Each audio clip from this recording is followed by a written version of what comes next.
Hello and welcome to Lost Love Chronicles. Today we bring a story of a man who discovers that his entire family was making a fool of him for the last 22 years. My name is Jim Reynolds. I'm 56 now. I'm 5 feet minus 8 inches and in decent shape. I have been married for 22 years to someone who I thought was my life and soul partner. Her name is Kelly. She is 45, blonde, blue eyes, 5 feet minus 2 inches and built for lovemaking. I would fuck her anytime we were alone together. I loved eating her out, although there were times she didn't quite taste as good. I spent 8 years in special forces right out of high school. I had learned all about explosives. Then 6 years in engineering school. I then started my own company. It has grown and is now a multi-million-dollar construction company. Not too many people know about my years in service. I had to go through 4 years of counseling for me to get rid of my demons. That is why I don't talk about it. I have a pilot's license from before I went in the service. I tried to take Kelly for rides, but she never trusted me. From the first time I saw Kelly, I fell in love. We were married 2 years after that. She is from old money. Her maiden name is Moore, a descendant or Richard Moore. From the Mayflower. Kelly's whole family looked down on me as if I were a servant and nothing more. I always bought her anything that I could. I bought her a huge house in Cambridge, Massachusetts, with a 4-car garage. She had to have a BMW.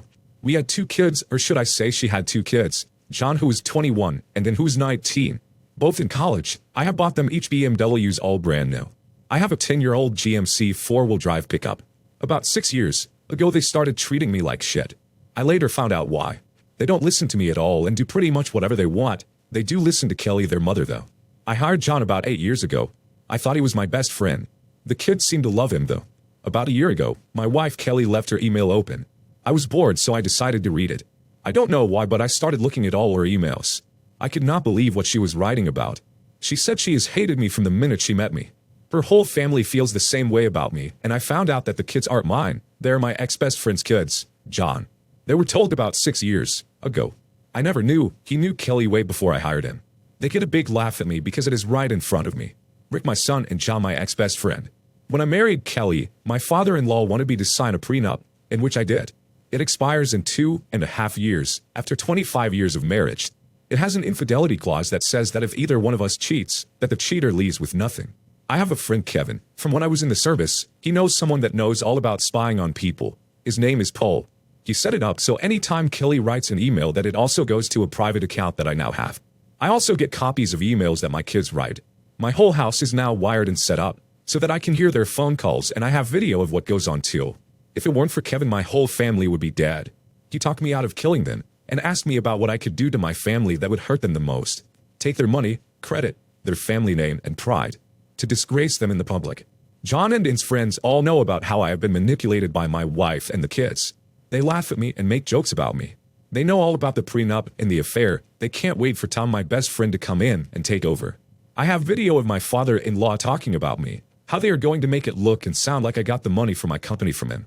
They plan on having John take over my company. They have planned this for years. That is why they had him apply to work for me, and why he has acted like my best friend.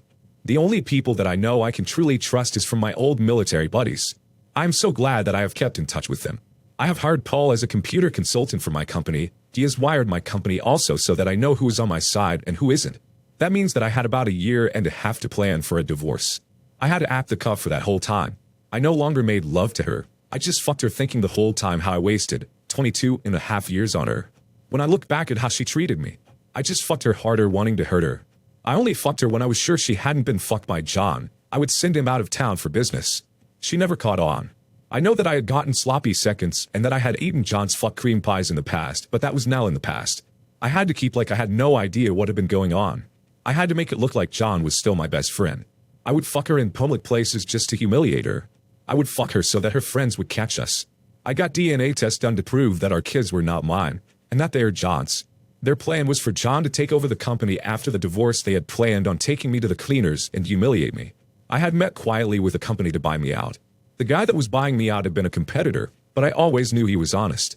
I was going to sell my company on the cheap. I explained to the guy who was buying me out why. He said that we are the only ones for now that would know, including his and my lawyers. The law firm that I had hired for this hated my father-in-law also. That was one of the reasons why I hired them, and they knew it. The law firm told me what I should do. To open a private bank account, open a private phone account.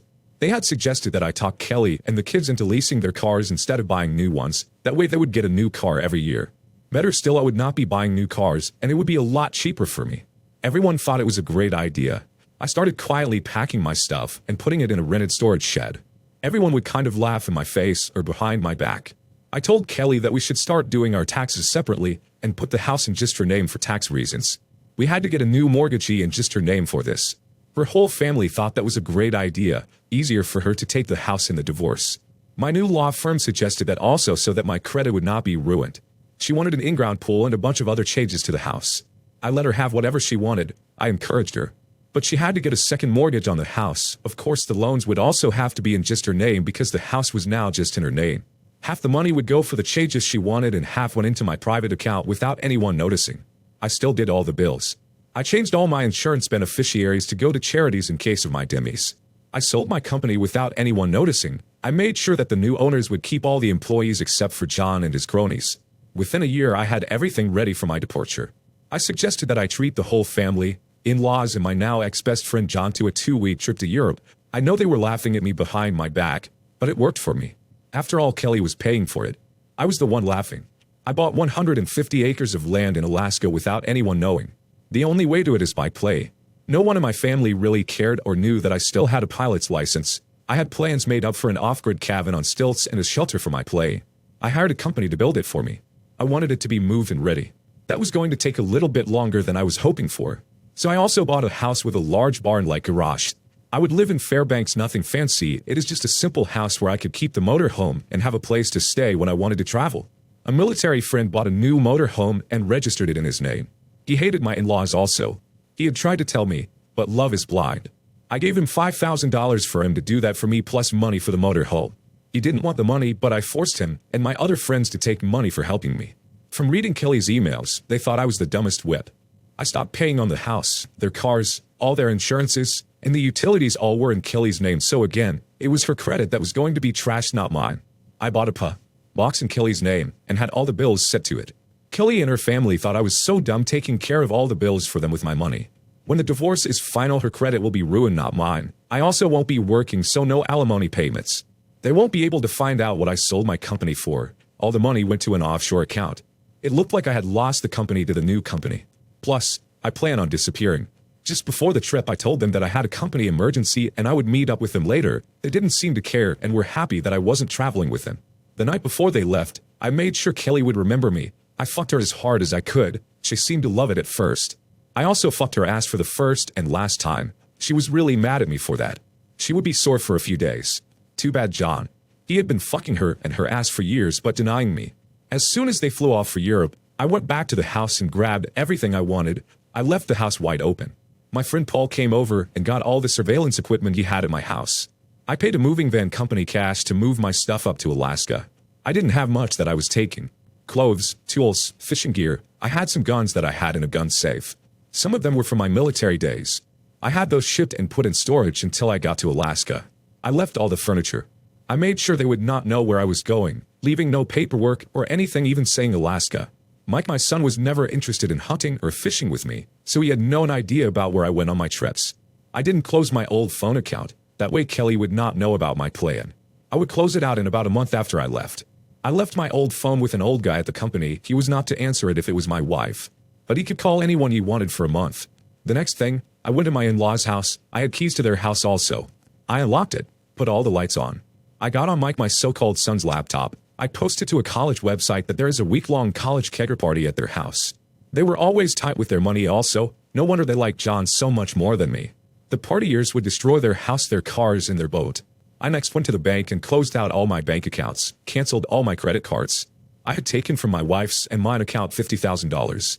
I sold my truck to a car dealer. After 3 days, I left for Alaska, not telling anyone where I was going. I kept track of what was happening through my wife's emails. No one, not my wife, my kids, my in-laws, or my ex-best friend called to see where I was. They were having a great time thinking it was all on me when it was actually my wife Kelly that was paying for it. I took my time seeing all the sights while I was crossing the country, using just cash to pay for anything. I drove to Bellingham, Washington and got on a ferry and went to Valdez, Alaska, then drove up to Fairbanks. No passport is needed. By the time I got to the state of Washington, Kelly and her family were just getting back from their Europe trip. Seeing their houses and properties wrecked, they still had no idea it was me who set them up. In fact, they still didn't notice I was gone. They were all concerned about their houses and not me. It was the police who started asking about me, not my so-called family. That was Sunday, a day after they got back to the United States, that they started figuring it out. I had given my attorney written power of attorney to deal with my divorce. I told them that in 2 weeks I would check in with them, not letting them know where I was. On Monday morning, Kelly was served her adultery divorce papers. I wanted to sue John for alienation of affection, but Massachusetts does not allow that. I guess that too many state politicians were getting sued.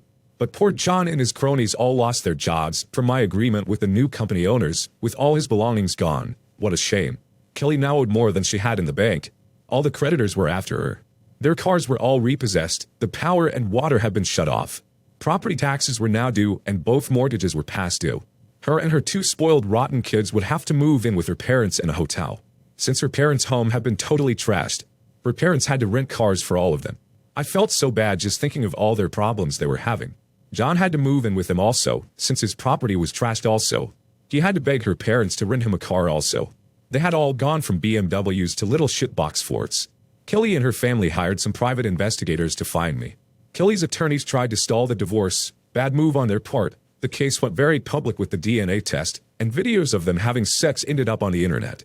Audio of how long the affair had gone on for, the fact that the whole family knew she was having an affair and that they encouraged it. The whole family planning to ruin and humiliate me in public, take my company, and how they felt about the middle class. There was video and audio of her family paying off politicians and how they paid off public officials, craped on those who were honest. I had it all put on as many websites that like to show that stuff. The divorce finally went through. The judge that was supposed to hear the case had to excuse himself because he was one of the paid-off public officials that was outed. I did reach out to the kids, but they just ignored me. 5 years later, I flew into Boston to wrap up some old business. I went to a restaurant that I knew that her family frequented. They walked right past me and didn't recognize me. I now have long gray hair, a beard, and I am in better shape now. I asked my waiter to send their table a bottle of champagne. The whole family looked 20 years older. They all looked at me, and then after a few minutes, Kelly yelled out, "Oh my God, you son of a bitch." She had recognized me. She told them who I was. John came running up to punch me. I put his lights out in one punch. Then his son, my ex-son, came up thinking you would get me. I put him down too, but not out. Kelly came running up yelling that I had ruined her family, calling me names. The police showed up and arrested me. I had the waiter call my lawyer for me since I didn't think the police would let me. They reviewed the surveillance tapes and released me. It showed me sending the champagne to them, and me talking to them very calm. It showed that I just defended myself. If it wasn't for my lawyers planning ahead for what happened and making sure they had copies of the surveillance camera tapes, I do not think the police would have let me go. They were friends of my father-in-law. Kelly called my hotel room and asked if we could talk. I met her in the hotel lobby, making sure we were being recorded. She asked me why I did that to her and her family. I just looked at her in astonishment. I calmly explained that I found out about their plan for me and got them before they got me. I told her that I had found out about her long ongoing affair with John. I then asked her why she married me if she hated me. I didn't tell her that I had the whole house wired or that I was spying on her through her own email. She had lost her house and cars. Mike lost his house and truck also. They all had to go live with her parents. She just said it was nothing personal. She did it at first to get away from her family at first. Then she said it was fun making me do all those things for her, and that they got off on me getting sloppy seconds and me eating John's cream pies.